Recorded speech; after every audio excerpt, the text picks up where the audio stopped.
Alhamdulillahi Rabbil Alamin.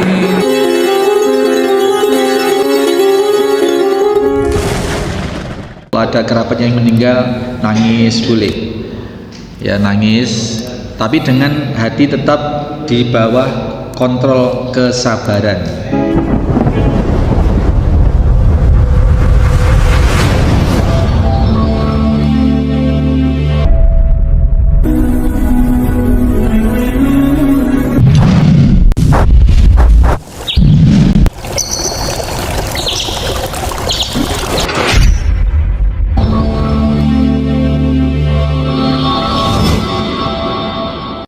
Bismillahirrahmanirrahim. Assalamualaikum warahmatullahi wabarakatuh. Alhamdulillah, nahmaduhu wa nasta'inuhu wa nastaghfiruh wa na'udzu billahi min sururi anfusina wa min sayyiati a'malina.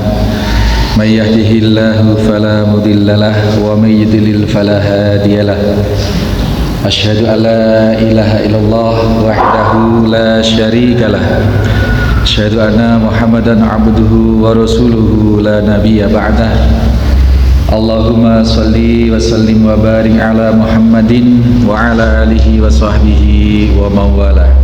Hadirin hadirat, bapak-bapak, ibu-ibu, saudara-saudara, adik-adik, anak-anakku sekalian, jamaah Masjid At-Taqwa Wringin Anom, Panarukan Situbondo, serta segenap mustami dimanapun suara ini terjangkau, rahimani wa rahimakumullah. Babu Sober, kita sudah sampai hadis insyaallah yang ketiga. Ya, ketiga. Hadis ketiga dalam bab Sober. Tapi dalam susunan kitab ini, hadis ini diberi nomor 28 oleh mu'alif, oleh penulisnya. Hadis ke-28. Wa an Anas radhiyallahu anhu, dari sahabat Anas, semoga Allah meridhai beliau, qala, bahwasanya Anas berkata, lama sakulan Nabi sallallahu alaihi wasallam, ketika Nabi sallallahu alaihi wasallam sakit keras, ja'ala yataghashshahul karbu, dan sakitnya ini sudah mendekati sakit yang sangat-sangatlah hampir sakaratul maut, dan terlihat beliau sedemikian kepayahan, sedemikian menahan rasa sakit. Faqalat Fatimah radhiyallahu anha, maka melihat kondisi itu putrinda Sayyidah Fatimah, semoga Allah merahmati beliau, meridhai beliau, berkata, wa karba abatah, duhai ayahanda, sedemikian sakit keadaannya, sedemikian payah keadaannya. Bapak Ibu sekalian, para nabi dan rasul itu mendapatkan ujiannya berlipat dari manusia biasa. Maka sakitnya Nabi Shallallahu Alaihi Wasallam ini adalah sakit yang di atas rata-rata manusia biasa. Pak Hari, secara medis kalau orang hampir step itu berapa suhunya, Pak? 38-40 gitu. Itu ini manusia biasa sudah, apalagi yang vitalitasnya kurang, ini sudah bisa step, kadang-kadang bisa pingsan. Nah, para nabi, terkhusus Rasulullah Sallallahu Alaihi Wasallam ini 2 kali lipat beban sakitnya, itu 2 kali lipat.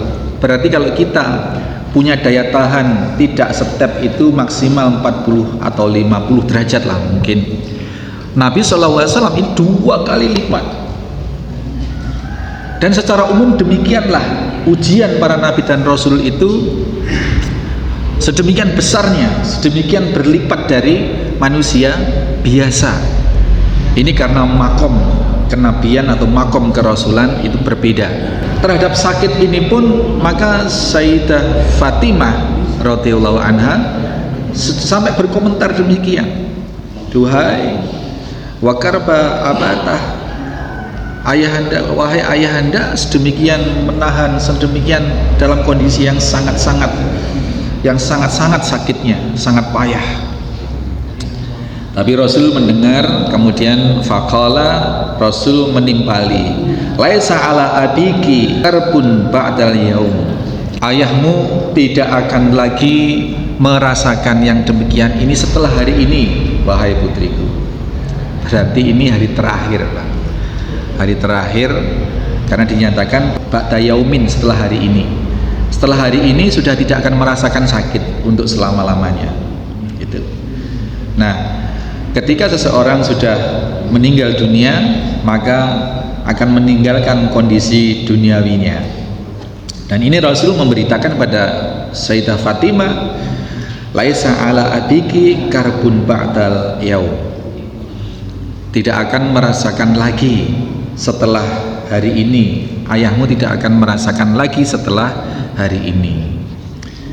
Falamma mata, dan setelah Rasul meninggal dunia, qalat, Fatimah kemudian berkomentar lagi. Ini hadis Anas ini khusus menyoroti kalimat Fatimah dari hari ke hari, kayaknya gitu. Ya abata, ajaba rabba ta'ah. Wahai duhai ayahku telah memenuhi panggilan Robnya. Para nabi dan rasul, Bapak Ibu sekalian, kalau mau meninggal itu diberi dua pilihan, mau mati hari ini apa ditunda. Itu Pak, selalu semua nabi dan rasul seperti itu dalam riwayatnya. Dan Rasul ternyata telah menentukan pilihan untuk hari itu. Maka kalimat Sayyidah Aisyah, ajaba rabban da'a, ajaba rabban da'a, ayahku telah memilih memenuhi panggilan Robnya hari ini. Itu ya abata, kemudian bergumam lagi, jannatul firdaus ma'wah. Wah, duhai ayahandaku, surga Firdaus adalah tempatmu. Ini ngomong terus Pak Sayyidah Fatimah ini, mungkin dari saking ininya ya, saking goncangnya. Ya abata ila Jibril nana'ah, duhai ayahanda, kepada Jibril kami memberitakan kematianmu ini. Jadi bergumam seperti itu. Jadi orang ditinggal mati oleh kerabat itu bersedih boleh, bahkan Rasulullah ketika ditinggal mati putranda Ibrahim itu juga meneteskan air mata. Tapi itu air mata kesedihan, luapan kesedihan, bukan niyahah atau ratapan, tetapi sebatas itu satu bentuk ekspresi kasih sayang atau welas asih manusia terhadap sesama manusia. Nah, ini dalam kontrol kesabaran boleh Pak. Kalau ada kerabat yang meninggal, nangis boleh, ya nangis, tapi dengan hati tetap di bawah kontrol kesabaran, sehingga tidak mengeluarkan kata-kata tasahud atau bahkan kata-kata kekufuran. Ini nangisnya, terus sedihnya, ini sebagai bentuk empati, sebagai bentuk rahmah bagi atau welas asih bagi sesama. Ini diperbolehkan. Bahkan kalau kita merujuk pada yang dilakukan oleh Nabi, bahkan itu sunnah adanya. Falama dufina, dan setelah dimakamkan, qalat Fatimatu radhiyallahu anha, Sayyidah Fatimah berkata lagi, masih direkam oleh Anas bin Malik ini, atau baca anfusukum antahsu ala Rasulullah sallallahu alaihi wasallam turab. Tidakkah kalian, diri-diri kalian wahai para sahabat, ini ngomong ke semua orang, tidakkah diri kalian merasa berbeban ketika menimpakan tanah itu ke jasad baginda Nabi sallallahu alaihi wasallam? Nadanya agak sedikit protes. Dan ini para ulama berselisih. Ini termasuk kalimat niyahah, kalimat yang tidak menerima keadaan, tetapi sesungguhnya tidak. Putrinda Rasulullah SAW terjaga dari itu. Ini sekedar ungkapan ekspresi bagaimana dia meluapkan kesedihan, tetapi masih tetap di dalam kontrol kesabaran. Ini Rawahul Bukhari. Bapak Ibu sekalian, di dalam Islam sesungguhnya yang terjadi kematian itu tidaklah ditutupi sebagai bentuk tarbiyah kepada yang masih hidup. Beda dengan non-Islam. Non-Islam itu kematian cenderung, hal mati itu cenderung disembunyikan.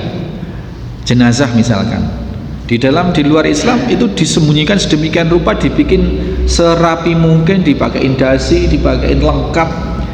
Kemudian di dalam kotak matinya itu ada kasurnya yang empuk, kemudian bantal yang berhias, terus yang mewah, sehingga kesannya tetap mewah gitu. Kemudian dibawalah dengan kendaraan yang mewah, ya, kemudian dimakamkan dengan pemakaman yang sangat-sangat indah makamnya. Dibangunlah, dibentuklah kayak real estate begitu, ada nggak Pak? Sehingga itu kalau malam itu kira-kira pocong itu pada jagongan di situ, pada kayak RTH itu Pak, ruang terbuka hijau itu kayak di taman gitu. Tapi dalam Islam itu enggak.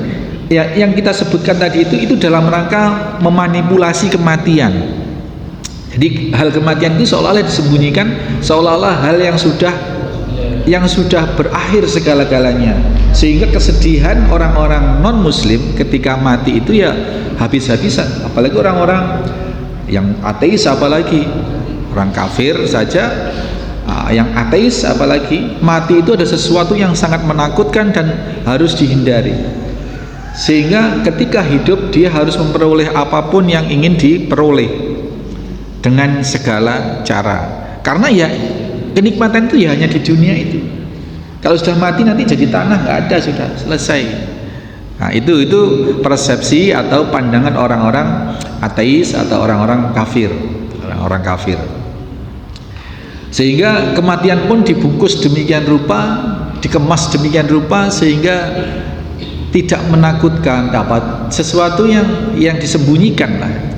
Tetapi di dalam Islam tidak. Sesungguhnya di dalam Islam, dalam peraturan yang dicanangkan oleh Rasulullah, yang dicontohkan oleh para sahabat, orang mati itu Pak, cukup ya seperti kita lakukan itu ya, Pak Haji Mamzuri mengajari kita di situ, ya cuman dibungkus kain kafan, disolati, bukan disolatkan ya Pak. Kalau disolatkan orang mati dikonsolat gitu. Disolati. Kalau jenazahnya laki itu di mana? Di kepala. Kalau jenazahnya perempuan di perut, di dada. Ini juga sering kita melihat orang nyolati jenazah itu semuanya di kepala. Nah, ini kalau kita punya akses untuk bicara sama penghulunya di situ ya disampaikan. Kalau nggak punya akses, nggak kenal, nggak apa, ya sudah, nggak usah. Memang jadi fitnah. Kalau dalam Islam itu orang mati ya sudah seperti itu, bahkan tidak ditutupi Pak keranda itu Pak. Jadi memang di bawah itu ya membujur tubuh yang berkafan itu. Ini dalam rangka memberi pengetahuan pada khalayak bahwa ini loh nanti akan seperti ini kita itu. Makanya di TV-TV Pak, di Timur Tengah, di Arab Saudi, di mana itu orang meninggal kan tidak pakai keranda, apalagi kemudian ditutupin Pak. Tutupin terus dihias dengan kalimat apa begitu. Apa itu, terus ada kembang, dipayungi lagi Pak. Dipayungi lagi. Nah, ini sama sekali bukan dari Islam. Nah, saya hanya katakan ini bukan dari Islam. Terserah mau dihukumi apa, monggo. Saya tidak berhak itu. Ya, tapi yang Rasul contohkan para sahabat dan diamalkan oleh sebagian di dunia Islam yang masih memegang sunnah itu, orang mati itu ya dibawa jenazahnya itu sudah dibawa. Kalaupun ditandu ya pakai tandu, tapi tidak pakai penutup. Ini dalam rangka apa? Memberi edukasi kepada yang masih hidup bahwa akan seperti ini loh kita semua nanti, sebagai ibroh, sebagai pelajaran, sehingga menimbulkan betul-betul kita melihat jenazah digotong itu, kita nanti juga akan seperti itu. Maka apa yang perlu kita perbaiki sekarang gitu. Harus banyak yang perlu kita perbaiki. Itu kematian. Dan Rasul diberi pilihan oleh Allah, tentunya melalui malaikat yang hendak mencabut nyawa itu, sekarang atau nanti. Nah, kalau Rasul misalkan memilih tidak waktu itu insya Allah sampai hari ini Rasulullah masih hidup, Pak. Karena pilihannya kalau tidak mati hari itu maka akan mati sebelum mati, belum mati kalau umat yang terakhirnya belum mati. Bayangkan, Pak, berarti akan menyaksikan dunia ini sepanjang hayat ini, akan menyaksikan Nabi Isa turun, Imam Mahdi turun, berperang dengan Dajjal dan lain sebagainya. Akan lebih banyak lagi PR-nya. Maka Rasulullah memilih, ditawari pilihan kematian itu, memilih hari itu. Maka Fatimah menyatakan, ajaba rabbata, ayahandaku telah memenuhi atau memilih, dipanggil oleh Allah pada hari itu. Ini bedanya kita dengan para nabi. Kalau kita ya nggak ada itu, Pak. Kalau kita ditawari mau hidup seterusnya sebagai mau, pasti Pak, pasti mau gitu. Iya, Pak. Bedanya itu ya, Pak. Jadi fawaid yang pertama yang kita bisa petik bahwasanya tadi al-anbiya'u asadun nas ibtilaan fi hayatihim indal mautihim. Berarti para nabi itu memiliki beban sakit yang 2 kali lipat dari kebanyakan manusia ketika menghadapi kematian. Betul. Kemudian dibolehkannya kita bersedih, itu ya juzu, dibolehkannya tawajuh, dibolehkannya bersedih, tetapi tetap dalam kontrol tadi, tetap dalam kontrol. Bersedih dalam, bahkan mengucapkan kesedihan itu diperbolehkan. Catatannya harus tetap dalam kontrol hati, kesabaran. Sabar itu maksudnya tidak boleh lantas kebablasan kemudian melakukan suatu perbuatan yang menyalahi kepatutan. Misalkan sampai teriak-teriak, walah kok kebangetan men Pak, gitu Pak. Kadang-kadang gitu, anaknya cilik-cilik we tega misalnya. Masa wong mati kok tega? Ya mati kan bukan maunya yang mati. Itu sama dengan menyalahkan yang membuat kematian, itu tidak boleh. Atau yang ekstrim itu sampai dicakar-cakar sendiri wajahnya, bajunya sendiri dirobek-robek sampai itu niyahah, itu meratap, itu haram, itu tidak boleh. Nah, sebatas mengucapkan kesedihan itu boleh. Kesedihan sebagai bentuk apa tadi? Rahmat. Irhamu alal ardi yarhamkum man fis sama. Ya, kasihilah sesama yang di bumi, maka yang di langit akan mengasihi kalian. Ini sebagai bentuk kalau kita mendapati kerabat terdekat kita yang mati. Dan kenapa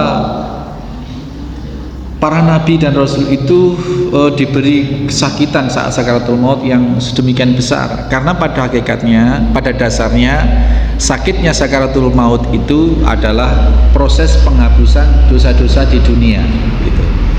Maka kalau Nabi sampaikan sakitnya sakaratul maut itu, yang padahal Nabi ketika sakaratul maut, ketika dicabut nyawanya itu sudah sangat lembut dan sangat beradab malaikat yang mencabut itu pun Nabi masih menyampaikan sakitnya sakaratul maut yang dirasakan beliau itu melebihi 700 kali bacokan pedang. Saya sering mengkhayal ya Pak, keluarnya ruh dari jasad itu seperti halnya kalau kita nguliti binatang hidup-hidup dulu Pak. Binatang masih hidup, dikuliti, dikelentek anunya itu kita bayangkan sakitnya kayak apa. Masya Allah, tidak bisa kita bayangkan. Ya itu ya jelas itu melebihi 700 kali bacokan pedang. Masih hidup, kulitnya atau kukunya dicabut atau kulitnya ini dikelentek gitu. Nggak bisa bayangkan sakitnya. Maka Allahumma hawin alaina fi syakaratil maut. Ini doa-doa harian kita. Kita dimudahkan dalam menghadapi sakaratul maut, termasuk rasa sakit itu. Di dalam menerima rasa sakit itu kita dimudahkan oleh Allah Subhanahu wa ta'ala. Dan itu yang merasakan hanya yang bersangkutan. Kalau kita melihat orang mati ya seperti nggak ada apa-apa begitu. Tapi sesungguhnya itu adalah satu bentuk peristiwa yang luar biasa.